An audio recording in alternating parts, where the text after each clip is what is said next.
Bismillahirrahmanirrahim. Assalamualaikum warahmatullahi wabarakatuh.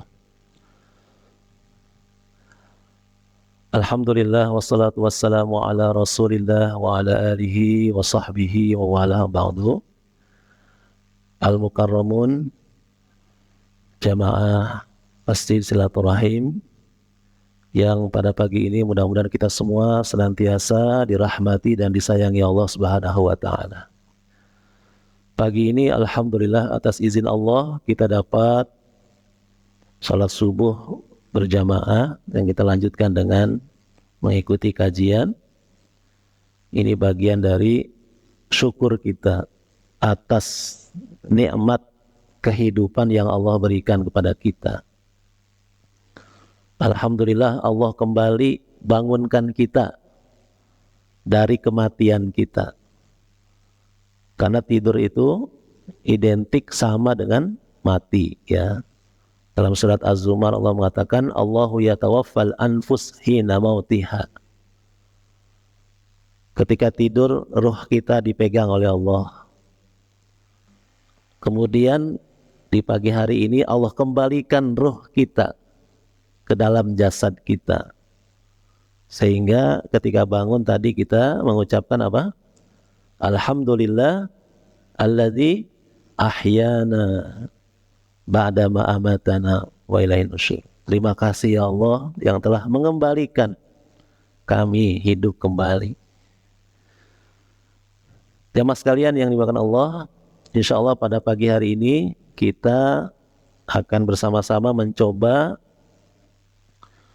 menyelami kisah perjalanan kehidupan seseorang yang amat agung yang pernah ada di muka bumi ini, yang diklaim, diakui oleh seluruh pemeluk agama samawi sebagai nenek moyang mereka, sebagai panutan mereka. Beliau adalah Nabi kita, Nabi Ibrahim alaihissalam. Nabi Ibrahim ini dalam Al-Quran sebagai sumber referensi utama kita dalam mengenal beliau, dalam menyelami perjalanan hidup beliau. Allah menyatakannya sebagai imam beliau itu, sebagai ummah, sebagai qanit, sebagai hanif, ya, ada banyak gelar. Bahkan terakhir beliau itu disebut Khalilullah. Masya Allah, ya. Khalilullah. Ini artinya apa? Khalilullah itu, ya, kekasih Allah. Ini puncak prestasi, ya, sebagai manusia. Luar biasa, ya. Beliau itu disebut imam, artinya orang yang diikuti, ya, imam. Dalam surat Al-Baqarah Allah menyatakan beliau disebut oleh Allah sebagai imam. Karenanya Rasulullah tidak disuruh mengikuti siapapun kecuali mengikuti millah Ibrahim, mengikuti ajarannya, agamanya Nabi Ibrahim. Maka setiap pagi beliau membaca asbahna ala fitratil Islam wa kalimatil ikhlas wa ala dini nabiyina Ibrahim, ya, betul ya. Kemudian beliau disebut juga orang yang ummah. Ummah itu artinya orang yang mengumpulkan seluruh kebaikan yang dimiliki oleh manusia. Seluruh kebaikan yang ada pada manusia itu semua terkumpul dalam diri seorang yang namanya Ibrahim. Ya. Inna Ibrahim kana ummah.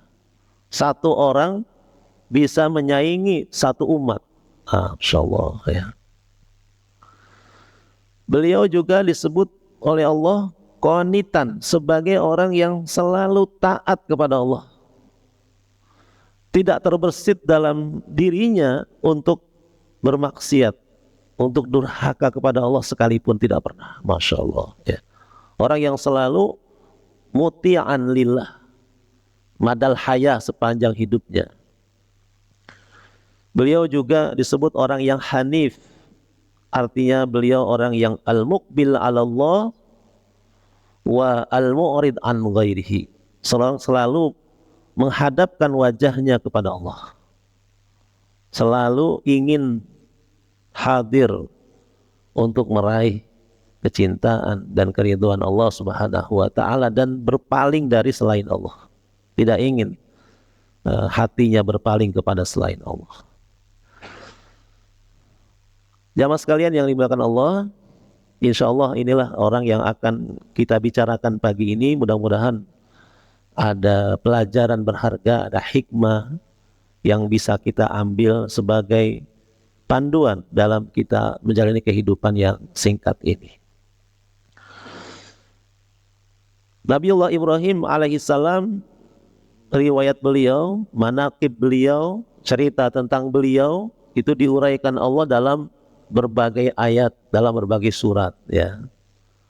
Beliau ada disebutkan dalam surat As-Saffat, dalam surat Asy-Syu'ara, dalam surat Al-Anbiya, dalam surat Hud, dalam surat Maryam, dalam surat khusus yang diberi nama Ibrahim, surat Ibrahim.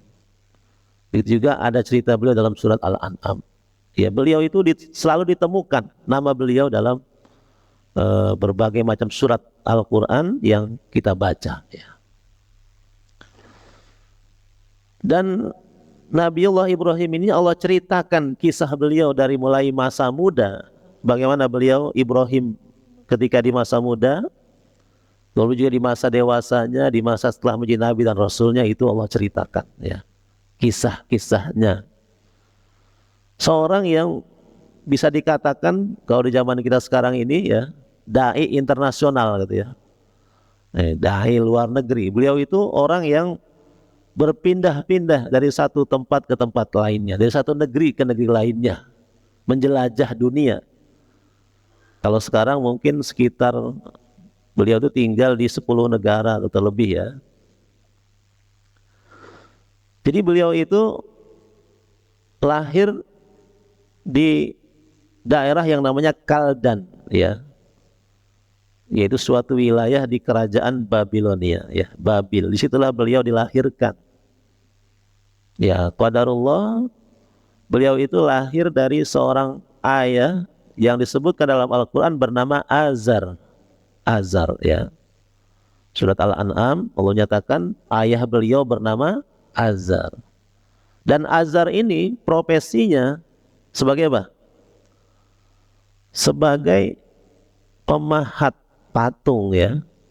Luar biasa. Sebagai seorang yang membuat berhala dari kayu, yang kemudian berhala itu dijual, gitu ya, dan disembah oleh kaumnya. Ya, kaumnya itu adalah para penyembah berhala. Dan yang ajaib, yang bikin berhala itu ayahnya Nabi Ibrahim sendiri yang bernama Azar, ya. Jadi beliau lahir dari keluarga yang penyembah berhala. Masya Allah. Jadi Ibrahim bin Azar, ya. Walaupun ada yang mengatakan Ibrahim bin Taruh, ya. Tapi nas Quran itu qat'i mengatakan wa idz qala Ibrahimu li abihi Azar. Gitu, ya. Ayat Quran mengatakan ayahnya Azar, ya. Dan beliau pertama kali diangkat oleh Allah menjadi Nabi dan Rasul, yang beliau dakwahi siapa? Ayahnya, ya. Yang beliau dakwahi langsung itu ayahnya. Nah, ini sebagaimana Nabi kita Nabi Muhammad Sallallahu Alaihi Wasallam itu diperintahkan oleh Allah untuk mendakwahi wa anzir ashiratakal aqrabin, ya, keluarga dekatnya dulu, baru orang lain. Jadi Nabi itu disuruh mendakwahi keluarganya, pamannya, ya, kerabat-kerabat dekatnya, itu yang didakwai oleh Nabi Muhammad. Karena memang itulah sunnah para nabi, mendakwahi orang-orang terdekat beliau. Kalau kita baca surat Al-Lahab, ya, surat Al-Lahab, tabat yada Abi Lahab, itu suatu surat yang memponis seorang yang bernama siapa? Abu Lahab. Abu Lahab itu siapa? Paman Nabi, orang yang terdekat dengan Nabi. Bahkan Abu Lahab itu orang yang pertama kali merayakan Maulid. ya, Abu Lahab itu. Orang yang pertama kali bergembira dengan kelahiran Nabi kita Nabi Muhammad Sallallahu Alaihi Wasallam. Tetapi ketika didakwahi Islam, justru Abu Lahab lah orang yang pertama kali memusuhi Nabi. Sehingga ketika Nabi berdakwah di Bukit Sofa, mengajak orang-orang Quraisy untuk masuk Islam, Abu Lahab itu mencekik leher Nabi, ya. Beliau mengatakan, tabban laka ya Muhammad alihada jama'tana, celakalah kamu wahai Muhammad. Apakah karena ini kamu mengumpulkan kami? Sehingga turunlah surat tabbat yada Abi Lahab. Celakalah kedua tangan Abu Lahab. Yang celaka itu bukan Nabi tapi Abu Lahab. Ini orang terdekat beliau. Ya. Karena Abu Lahab itu nama aslinya siapa? Abdul Uzza bin Abdul Muttalib. Itu nama asli Abu Lahab. Tapi beliau diponis oleh Allah sebagai orang yang celaka, tidak pernah akan masuk Islam selamanya. Ketika membaca surat ini, itu kita bisa membandingkan dengan diri kita, ya. Kita ini yang bukan siapa-siapa Nabi, yang jauh masa kita dengan Nabi, bahasa Arab juga kita tidak paham, tidak pernah ketemu Nabi, tidak seperti Abu Lahab, orang yang ditongkrongi Nabi sore pagi siang malam tapi tidak mau menerima dakwah Nabi. Tapi kita, ini ya, kita bandingkan dengan kita yang petot-petot ini, ya, Masya Allah, kita dengan mantap mengatakan apa? La ilaha illallah Muhammadur Rasulullah. Suatu nikmat besar yang Allah berikan kepada kita. Jadi Nabi gagal mendakwahi Abu Lahab. Begitu juga Nabi Ibrahim alaihi salam, beliau juga tidak berhasil mendakwahi ayahnya yang bernama Azar, ya. Seorang nabi tapi ayahnya kafir, ya, pembuat berhala. Ini luar biasa, ya, ujian berat buat seorang nabi. Dalam surat Maryam, beliau itu ketika mendakwahi ayahnya, ya, beliau itu menyapa ayahnya dengan bahasa, dengan tutur kata yang sangat lemah lembut, ya. Bagaimana sopan santunnya Nabi Ibrahim terhadap ayahnya, ya. Beliau walaupun sudah meyakini ayahnya dalam kesesatan, beliau tetap mengatakan ya abati, ya, ya abati lima ta'budu ma la yasma'u wa la yughni anka syai'a. Ya abati inni qad ja'ani minal ilmi ma lam ya'tika fattabi'ni ahdika siratan sawiyya. Ya abati, beliau mengungkapkan dengan bahasa yang sangat lemah lembut. Wahai ayahku, ayahku sayang, gitu ya kira-kira, ya. Wahai ayahku, ya abati, mengapa engkau menyembah sesuatu yang tidak bisa mendengar, yang tidak bisa memberi manfaat? Wahai ayah, ikutilah aku yang telah diberi ilmu oleh Allah, diberi wahyu oleh Allah. Jangan kau ikuti yang lainnya, jangan kau sembah syaitan. Beliau mendakwahi ayahnya dengan kata-kata yang sangat lemah lembut, ya. Tapi apa jawab ayahnya? Ayahnya justru bengis, ya, kepada anaknya. Ayahnya mengatakan, aragibun anta ya Ibrahim, ya. Aragibun anta an alihati ya Ibrahim, la ilam tantahi la arjumannaka, ya, wahjurni maliya. Begitu, ya.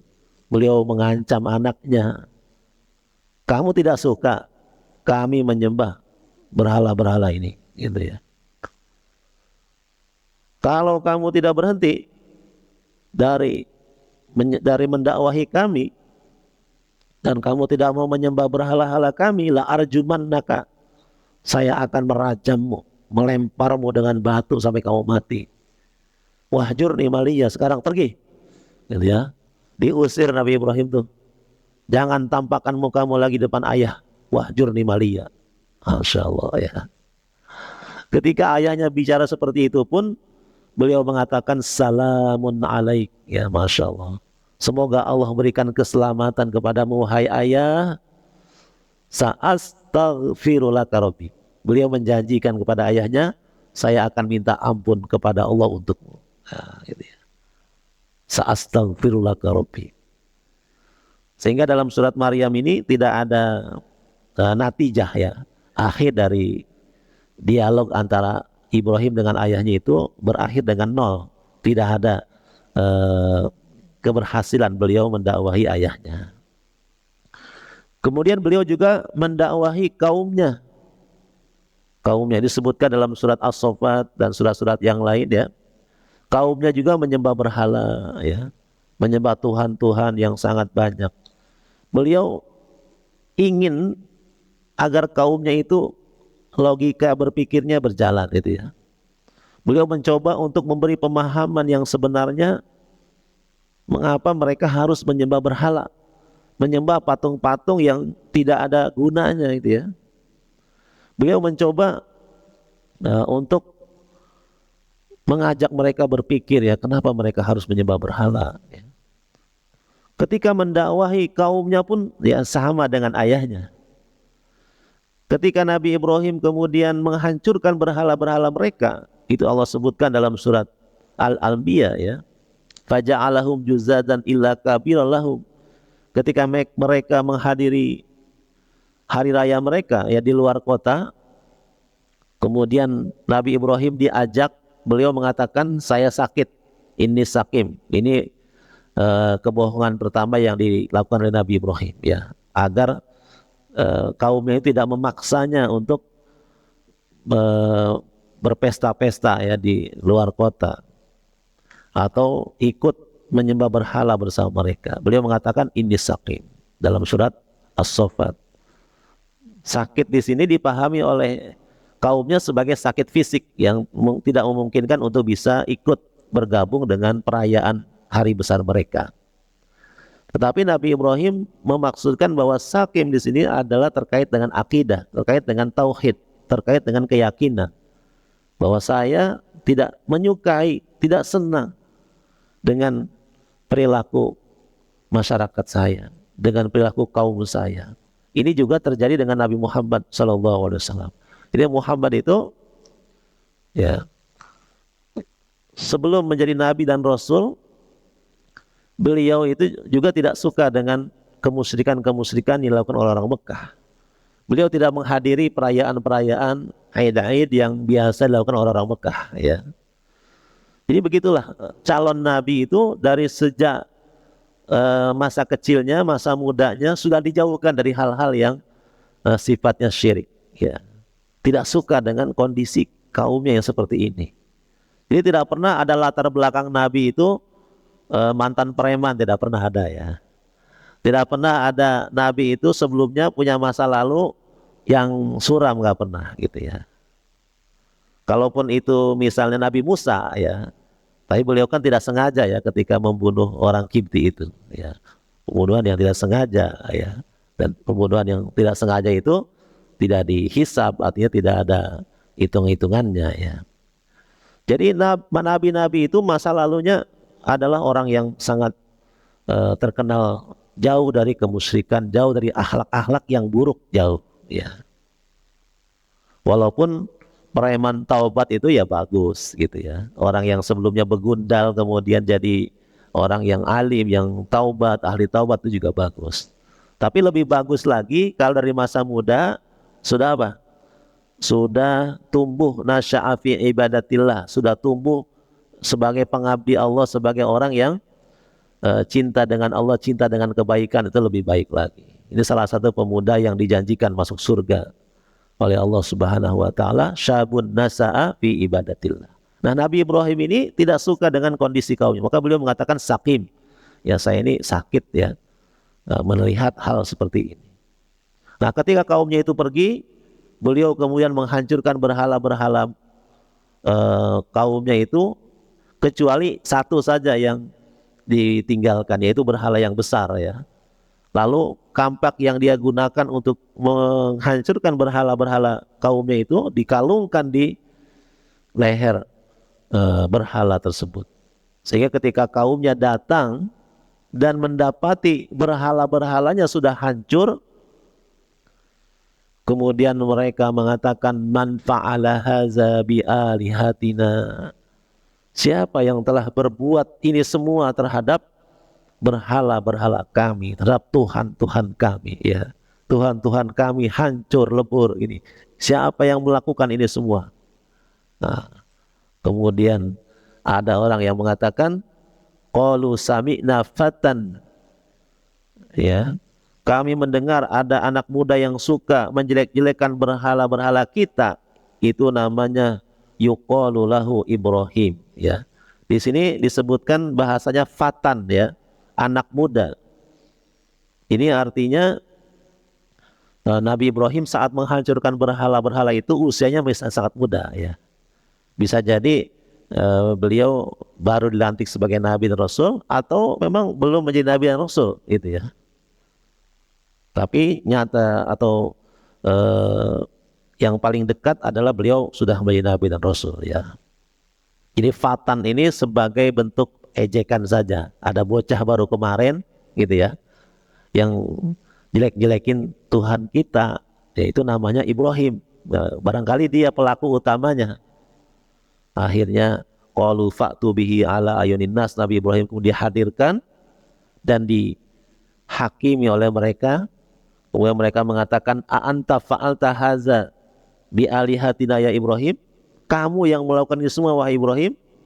Ketika ditanya begitu, Nabi Ibrahim mengatakan, bal fa'alahu kabiruhum haza, bal fa'alahu kabiruhum haza. Ketika beliau mengatakan yang melakukannya itu tuh yang paling besar, ya, itu tuh yang paling besar. Ketika dia mengatakan begitu, jarinya menunjuk berhala, juga menunjuk apa? Dirinya, ya. Bal fa'alahu kabiruhum hadza. Itu yang paling gede itu, yang menghancurkan yang kecil-kecil ini, gitu ya. Itu bohong kedua yang dilakukan oleh Nabi Ibrahim, ya. Tetapi di sini bohong pihakillah, dalam hak Allah, agar membuka wawasan berpikir masyarakatnya yang jumud, masyarakatnya yang gitu ya, nggak paham, gitu ya, agar mereka sedikitlah intelektual mereka gitu bangkit, gitu ya. Ketika Ibrahim mengatakan begitu, yang benar Ibrahim, gitu ya. Masa sih dia bisa menghancurkan yang kecil-kecil ini, gitu ya. Ketika mereka diajak berpikir oleh Nabi Ibrahim, ya, kemudian mereka pun mengembalikan itu semua kepada diri kita, ya. Yang zalim itu kita. Kenapa Tuhan ini tidak dijaga, gitu ya. Sehingga akhirnya dihancurkan. Seharusnya Tuhan itu yang menjaga, bukan yang dijaga, gitu ya. Jadi mereka meyakini seperti yang dikatakan oleh Nabi Ibrahim, in kanu yantikun, kalau Tuhan ini bisa bicara, silakan tanya sama dia. Ya, tentu mereka menyadari bahwa Tuhan, berhala-berhala ini tidak bisa menolak bahaya madarat dari dirinya sendiri, apalagi menolak madarat bahaya dari yang menyembahnya. Mereka menyadari kelemahan Tuhan-Tuhan mereka ini. Mereka kalah dalam berdebat kepada Nabi Ibrahim dalam soal ini. Akhirnya yang mereka lakukan adalah apa? Ketika Nabi Ibrahim membungkam mereka, tidak bisa memberi hujah, alasan yang nyata, yang jelas, mengapa mereka menyembah berhala, mereka hanya bilang, wajadna aba'ana, kami begini ini karena orang tua kami, nenek moyang kami menyembah berhala, maka kami pun menyembah berhala. Itu saja tuh dalil mereka, alasan mereka. Kenapa mereka terus saja menyembah berhala? Padahal sudah mereka sendiri maklum, gitu ya, menyadari kalau berhala itu sama sekali tidak memberi manfaat, memberi madarat untuk mereka. Ya. Kemudian yang mereka lakukan adalah membuli Nabi Ibrahim, ya, melakukan kekerasan terhadap Nabi Ibrahim. Itu ya, ketika mereka kalah dalam berdebat, dalam berdialog, dalam mengemukakan argumen, alasan-alasan, yang mereka lakukan adalah ingin menyiksa, ya, ingin menghukum Nabi Ibrahim dengan membakar Nabi Ibrahim. Harikuhu, harikuhu, bakar dia. Nabi Ibrahim ditangkap oleh mereka, kemudian diikat, dibakar oleh mereka. Harikuhu. Ya, sehingga mereka kemudian membuat api unggun, kayu yang mereka kumpulkan dari berbagai sudut, berbagai tempat di daerah mereka itu, dibuat api yang sangat besar, sehingga mereka sendiri pun takut dengan api itu, tidak bisa mendekat dengan api itu karena begitu besarnya, begitu panasnya, Dan mereka bingung bagaimana harus melemparkan Ibrahim. Ya. Dan ketika itu eh, ada orang yang punya eh, apa namanya cara gitu ya untuk melempar Nabi Ibrahim itu. Ya, kemudian yang dikenal dengan manjanik ya, manjanik. Sehingga mereka menggunakan manjanik ya untuk melempar Nabi Ibrahim itu ke tengah-tengah api tersebut ya. Digunakan manjamik ya kayak ketapel besar begitu ya. Lalu dilemparlah Nabi Ibrahim ke tengah-tengah eh, api tersebut ya. Saat api berkobar-kobar itu ya, Nabi menyatakan seluruh hewan, karena Allah mengatakan kulna ya naru kuni bardan wassalaman ala Ibrahim ya. Ketika Nabi Ibrahim dilemparkan ke tengah api tersebut, seluruh hewan-hewan yang hadir di situ semuanya meniup ya, bertiup meniupkan api tersebut agar padam ya, agar api itu padam. Ketika Allah menyatakan qulna ya naru kuni bardan wa salaman ala Ibrahim, hewan-hewan pun ikut membantu Nabi Ibrahim memadamkan api tersebut. Kecuali satu saja tuh, kata Nabi, hewan yang bernama wazak. Wazak itu yang dia juga ikut niup, tapi bukan niup dalam rangka memadamkan. Dia ikut niup apa? Dia ikut niup untuk membesarkan api tersebut. Ya, maka Nabi memerintahkan hewan itu, wazak itu. Kalau bahasa kitanya cicak ya. Cicak itu ya ikut serta meniup api agar api itu lebih besar lagi ya. Kalau hewan-hewan lain memadamkan, dia justru apa? Berpihak kepada kaumnya Nabi Ibrahim itu ya, ikut membesarkan api gitu ya. Maka wazak itu sunnah untuk dibunuh ya, karena dia ikut serta gitu ya. Nah, ketika Nabi Ibrahim dilemparkan ke api itu, Allah kemudian menjadikan khosiyah api itu menjadi dingin. Tapi dingin yang menyelamatkan. Nabi Ibrahim ketika dilempar, dalam Sahih Bukhari, ya, riwayat Ibnu Abbas, beliau mengatakan, hasbunallah wa ni'mal wakil. Hasbunallah wa ni'mal wakil. Atau hasbi Allah wa ni'mal wakil. Cukuplah Allah yang menjagaku, yang menolongku, hasbi Allah. Ini dikatakan Nabi Ibrahim ketika beliau dilemparkan di api, dan juga yang dikatakan oleh Nabi Muhammad SAW ketika dikepung oleh orang-orang Quraisy. Beliau mengatakan hasbunallah wa ni'mal wakil ya. Ini cukuplah Allah. Jadi ketika Nabi Ibrahim dilemparkan ke api, beliau mendapatkan tawaran dari malaikat ya. Bagaimana Ibrahim perlu pertolongan dari kami gitu ya, perlu bantuan dari kami. Beliau hanya mengatakan hasbunallah, cukup Allah saja gitu ya. Tidak perlu kamu, tidak perlu yang lain. Hasbunallah wa ni'mal wakil. Nah, kemudian Nabi Ibrahim pun selamat dari panasnya api tersebut, dan beliau keluar dari perapian itu ya, tidak terbakar sedikit pun jasadnya. Subhanallah gitu ya. Apakah setelah selamatnya Nabi Ibrahim dari api ini kaumnya beriman kepada beliau? Ya. Beriman nggak kaumnya ini? Ketika Nabi Ibrahim ini secara ajaib keluar dari api tersebut, kaumnya percaya nggak dengan dakwah beliau? Mau ikut dengan beliau nggak? Ya, ternyata kaumnya juga sama dengan ayahnya, sama dengan bapaknya gitu ya.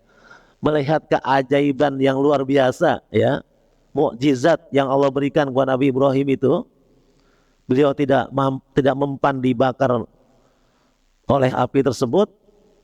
Kaumnya tetap ya tidak mau beriman kepada beliau, sehingga beliau pun kemudian mengatakan waqala inni muhajirun ila rabbi. Ketika sudah tidak lagi ada yang beriman, beliau pun hijrah, beliau pun pindah, meninggalkan negeri Kaldan itu, negeri Babilonia itu. Beliau pun pindah menuju negeri Syam ya. Nah, dalam perjalanan beliau mampir ke negeri Haran, yang di sana rajanya bernama Namrud ya, Namrud. Jadi Nabi Ibrahim itu gagal ya mendakwahi keluarganya, mendakwahi kaumnya. Beliau nggak berhasil. Yang beriman kepada Nabi Ibrahim itu hanya satu orang saja. Fa'amana lahu Lut, ya, ibnu akhi, orang yang bernama Nabi Lut. Itu keponakannya itu juga ya, keponakannya yang bernama Lut, itu saja. Ini Nabi Ibrahim ketika berdakwah di Irak, di Babilonia, beliau itu hanya mendapat pengikut satu orang, ya, mendapat follower pengikut satu orangnya, umatnya satu orang saja, ya, yang namanya siapa? Lut, ya, Lut, yang kemudian beliau menjadi nabi, ya, Nabi Lut, ya, hanya satu saja. Dan juga istrinya yang bernama Saroh, ya, Sarah atau Saroh. Jadi ketika itu hanya 3 orang yang beriman saja di muka bumi, ya, saat itu. Tidak lagi ada orang beriman selain mereka bertiga, ya, Ibrahim, Saroh, dan Nabi Lut, ya. Ketika beliau menuju Syam, berhijrah, ya, meninggalkan kaumnya, meninggalkan keluarganya, karena tidak mungkin lagi berdakwah di mana? Di Babilonia ini, di Kaldan ini, nggak mungkin lagi.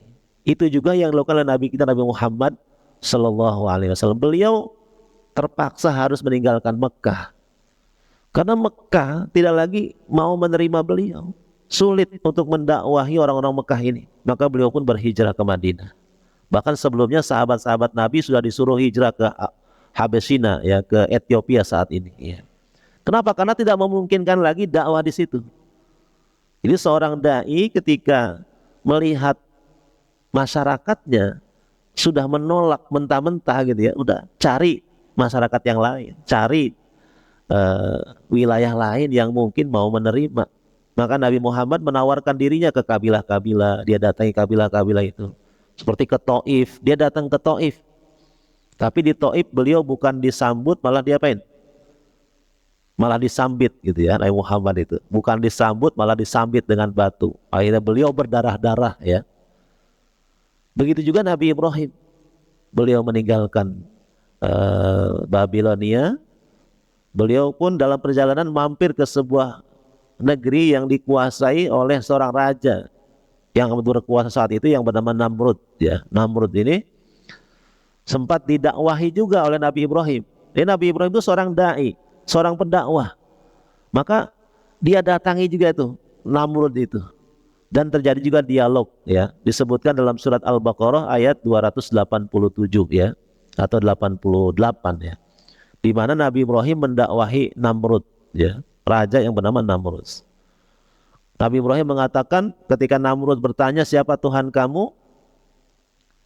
Ya, Tuhanku, kata Nabi Ibrahim, adalah alladzi yuhyi wa yumit. Tuhanku adalah Allah yang menghidupkan dan mematikan. Yuhyi wa yumit. Oh, kalau Tuhanmu hanya bisa itu, yuhyi wa yumit, ana juga uhyi wa umit, ya. Kemudian dia datangkanlah 2 orang yang sudah dihukum mati, yang dapat vonis hukum mati, kemudian yang satunya dihukum, dimatikan, yang satunya dihidupkan, dibebaskan. Ya, ana uhyi wa umit, kata dia, ya. Saya juga uhyi wa umit. Walaupun beda ya, uhyi wa umitnya Allah dengan yuhyi wa yumit, dengan yuhyi wa yumitnya Namrud itu beda. Kalau menghidupkan dari Allah itu berarti mengembalikan ruh, ya, mengembalikan ruh semula yang jasad tidak ada ruhnya menjadi ada ruhnya. Kalau Namrud ini hanya membiarkan orang itu hidup, dia dihukum mati, ya. Beda ya antara menghidupkan dengan membiarkan orang itu hidup. Begitu juga mematikan. Allah itu mematikan artinya mengeluarkan ruh dari jasad tanpa merusak jasad. Itu mematikan namanya. Jadi mengeluarkan ruh dari jasad tanpa merusak jasad, itu namanya mematikan. Beda dengan yang dilakukan siapa? Namrud. Kalau Namrud itu bukan mematikan, namanya membunuh. Membunuh itu dengan cara apa? Mengeluarkan ruh dengan cara apa? Merusak jasadnya, ya. Itu kan yang tidak bisa dilakukan manusia, ya.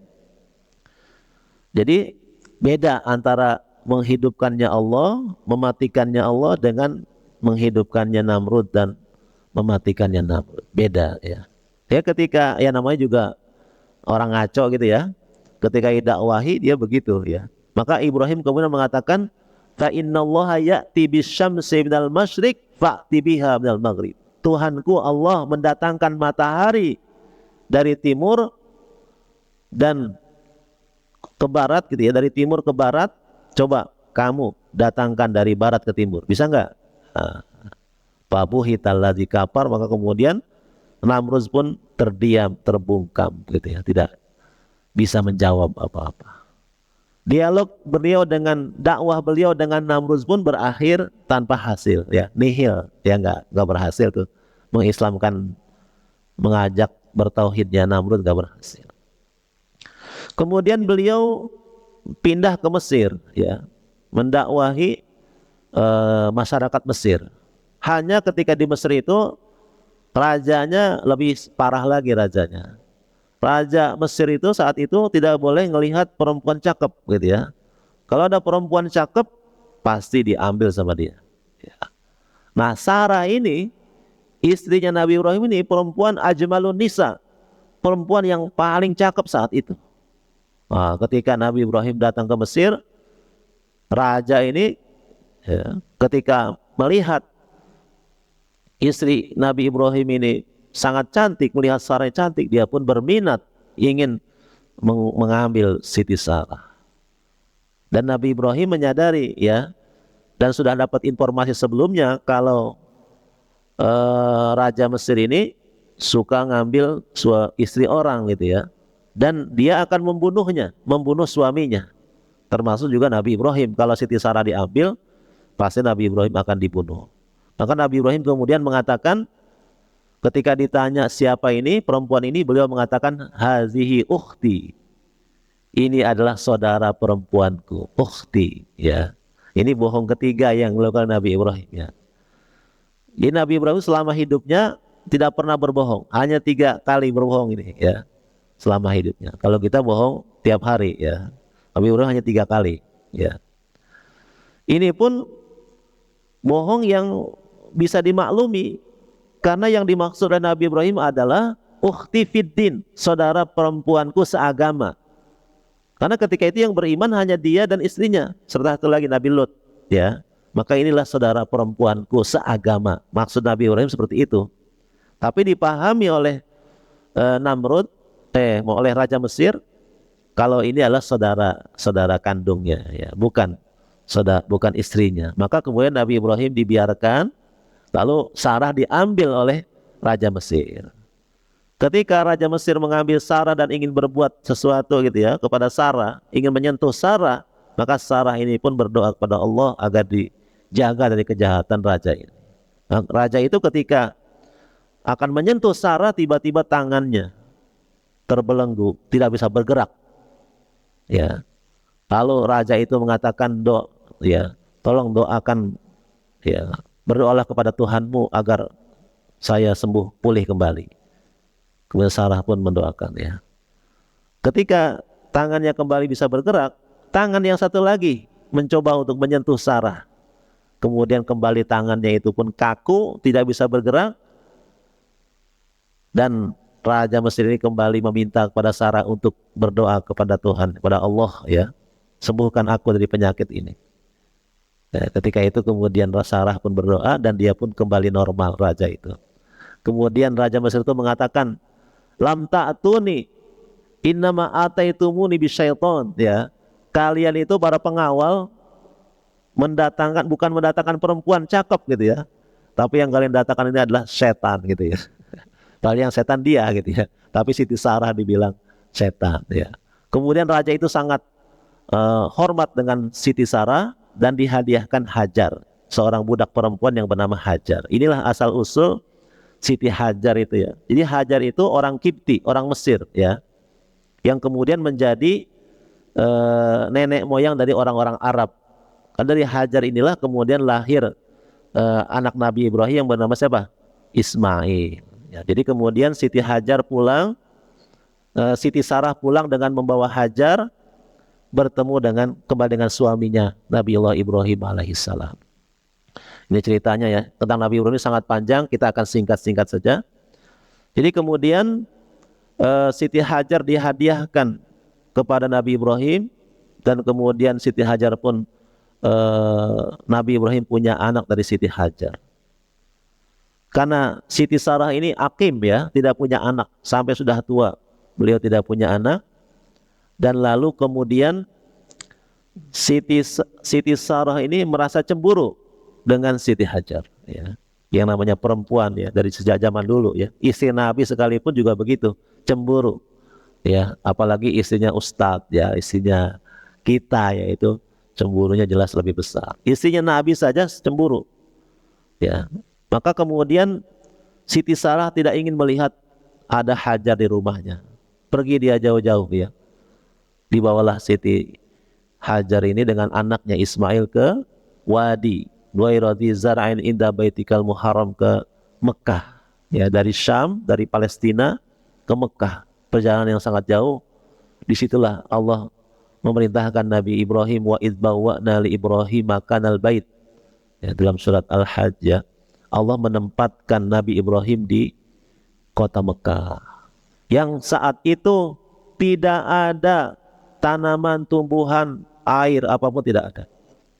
Tapi karena itu perintah Allah, maka Nabi Ibrahim pun taat dengan perintah itu. Ditempatkanlah keluarganya di Mekah itu.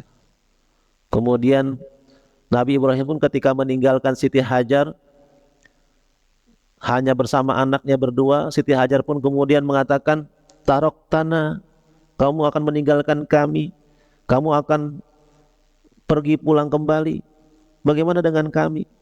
Nabi Ibrahim hanya diam, Nabi Ibrahim.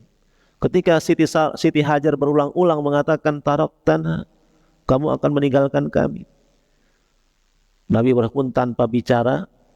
Ketika Siti Hajar mengatakan, Allahu amara Nabi haza, apakah Allah yang menyuruh kamu menempatkan kami di sini? Nabi Ibrahim mengatakan, na'am, ya. Kemudian Siti Hajar mengatakan, izan la yudayyi'ana. Kalau memang ini perintah Allah, maka Allah tidak akan menyia-nyiakan kami, gitu ya. Itu kuatnya ya mental seorang Siti Hajar ya, orang dari kota gitu ya, kemudian dibawa ke kampung, tempat yang enggak ada siapapun, tapi dia karena keyakinannya kepada Allah atas didikan suaminya Ibrahim, dia yakin bahwa Allah tidak akan pernah menyia-nyiakan keluarganya. Maka Nabi Ibrahim pun berlalu pergi tanpa menoleh sedikit pun. Setelah jauh, beliau kemudian mengangkat kedua tangannya lalu mengatakan, Rabbi inni askantu min dzurriyyati biwadin ghairi zar'in inda baitikal muharram Rabbana liyuqimus shalah. Di surat Ibrahim ya. Beliau berdoa kepada Allah agar keluarganya ini diberkahi, dan agar keluarganya diberikan buah-buahan, makan makanan yang berlimpah. Maka atas doa Nabi Ibrahim itu, Mekah itu walaupun negeri yang sangat tandus ya, yang sangat kering, kerontang, tidak ada tumbuhan apapun, tapi buah-buahan berlimpah di sana. Makanan semua ada Pak ya, nggak ada yang nggak ada. Bahkan saya pernah diajak ke rumah mukimin di Mekah itu, ternyata ada pete Pak ya, pete, jengkol, wah ilaha illallah. Ini kayak di kita ini mah gitu ya. Kagak ada tumbuhan apapun di sana, tapi buah-buahan berlimpah. Kalau di kita delima kan kecil ya, delima kecil. Kalau di sana delima itu gede-gede kayak bola Pak, gede-gede delimanya ya. Apalagi jeruk mah ya, masya Allah. Ini doanya Nabi Ibrahim. Ya ribuan tahun yang lalu ya.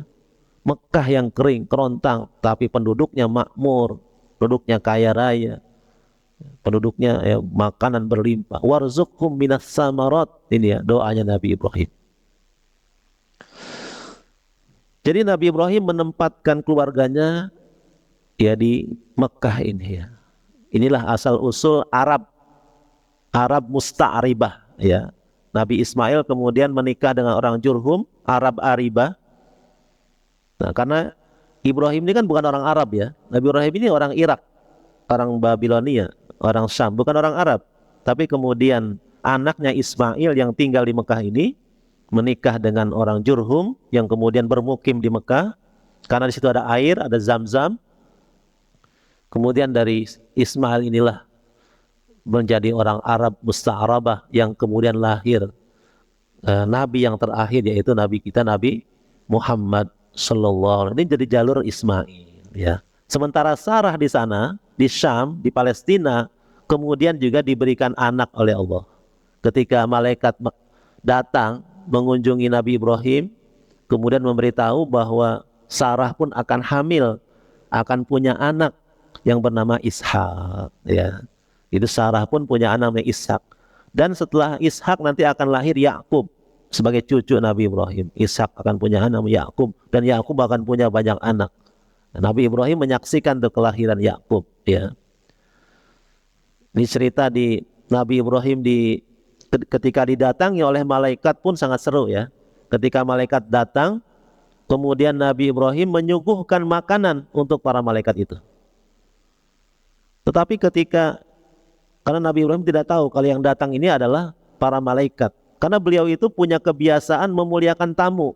Ya, siapapun yang berkunjung ke rumahnya akan disembelihkan anak sapi, gitu ya. Ini saking dermawannya Nabi Ibrahim. Kalau ada orang datang ke rumahnya pasti disembelihin sapi, ya, sapi panggang. Kita begitu nggak? Ya, kalau ada tamu ya, harus di air putih doang gitu ya. Ada tamu datang ya, Bapak salah alamat gitu ya.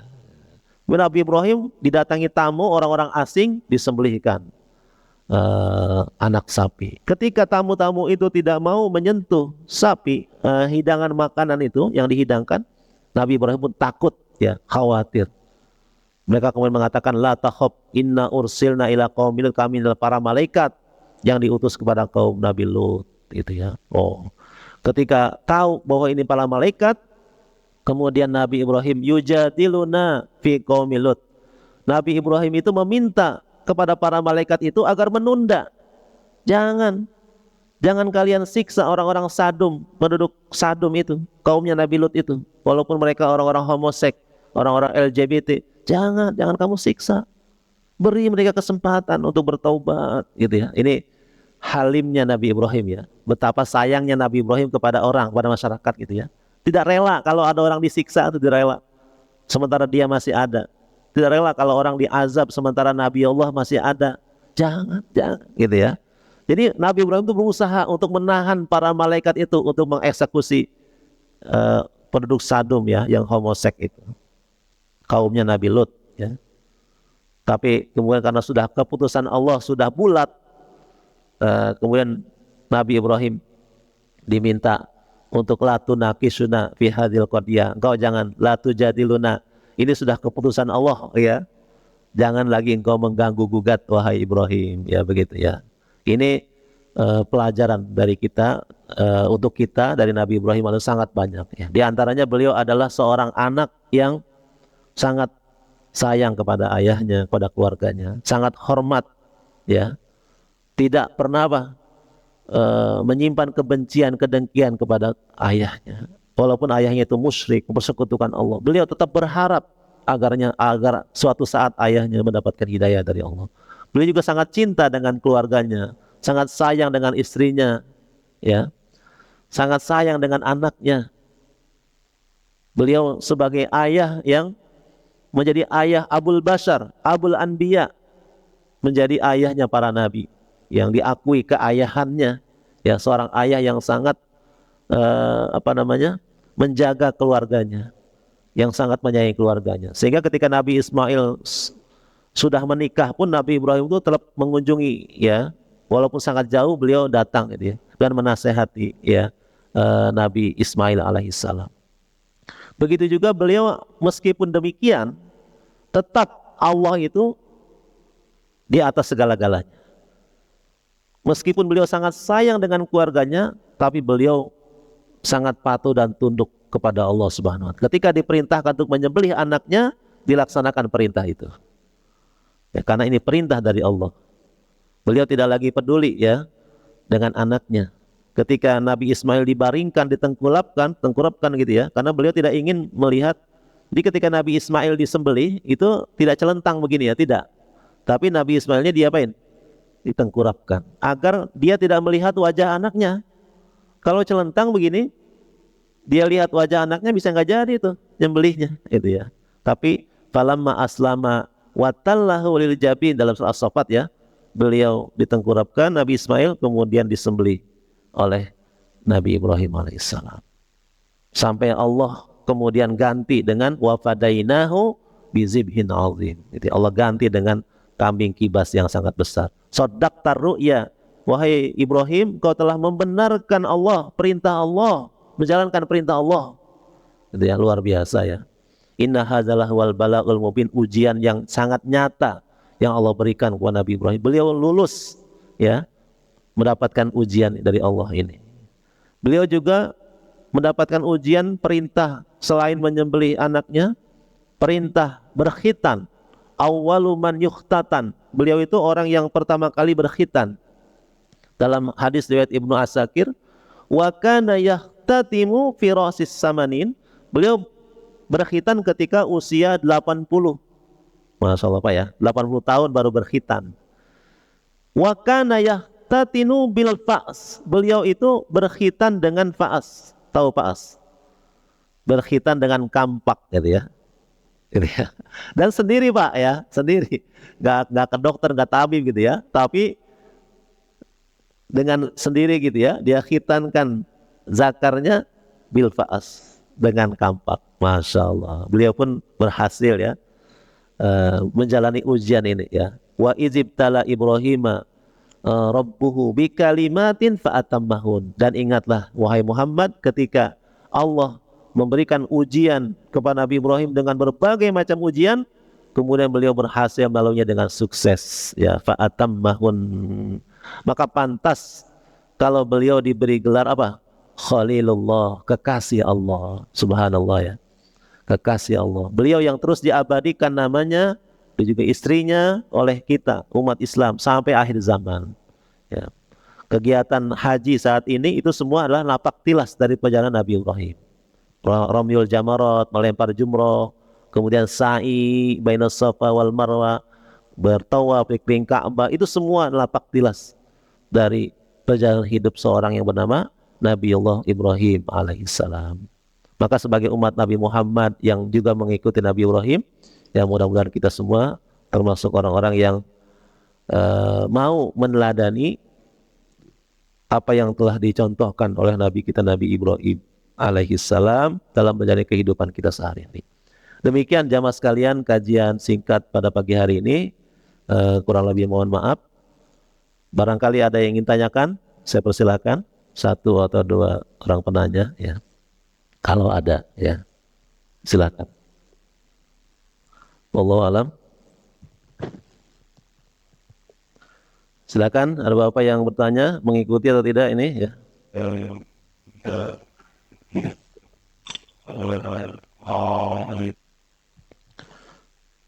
Kalau Siti Sarah itu meninggal di usia 127 tahun ya, 127 tahun. Sementara Nabi Ibrahim itu meninggal hampir berumur 200 tahun ya, sekitar hampir itu ya. Karena setelah Siti Sarah meninggal, beliau menikah lagi dan punya anak lagi dari istri yang lain gitu ya, punya beberapa anak. Wallahu alam. Ada yang bertanya? Ya khusus semua nih ngajinya ya, mohon maaf ya kalau kurang menarik minat ya. Kalau tidak ada, mari kita akhiri dengan doa. Semoga apa yang kita lakukan di pagi hari ini mendapatkan keridhaan oleh Allah Subhanahu wa taala dan dicatat oleh sebagai amal soleh yang memberatkan timbangan amal kebaikan kita. Bismillahirrahmanirrahim. Alhamdulillahirabbil alamin. Allahumma shalli ala Muhammad wa ala Muhammad. Asbahna wa asbahal mulku illa walhamdulillah la syarikalah. La ilaha illallah nusyur. Asbahna ala fitratil Islam wa kalimatil ikhlas wa ala dinabina Muhammad SAW wa ala millati abina Ibrahim hanifa wa ma kana minal musyrikin. Allahumma inna nasbahu minka fi ni'matin wa afiyatin wa sitrin fa atim alaina ni'mataka wa afiyataka wa sitraka fid dunya wal akhirah. Rabbana atina fid dunya hasanah wa fil akhirati hasanah wa qina adzabannar. Rabbana inni askantu min dzurriyyati biwadin ghairi dzi zar'in inda baitikal muharram. Rabbana liyuqimus shalah faj'al afidatan minnasi tahwi ilaihim warzuqhum minas samarati la'allahum yashkurun. Rabbana ij'alna muqimas shalah wa min dzurriyyatina rabbana wa taqabbal du'a. Allah baligna Makkah wal Madinah warzuqna ziyarata baitillahil haram. Wa sallallahu ala sayyidina Muhammad wa ala alihi washabbihi wasallam walhamdulillahi rabbil alamin. Kalau lebih mohon maaf. Wassalamualaikum warahmatullahi wabarakatuh.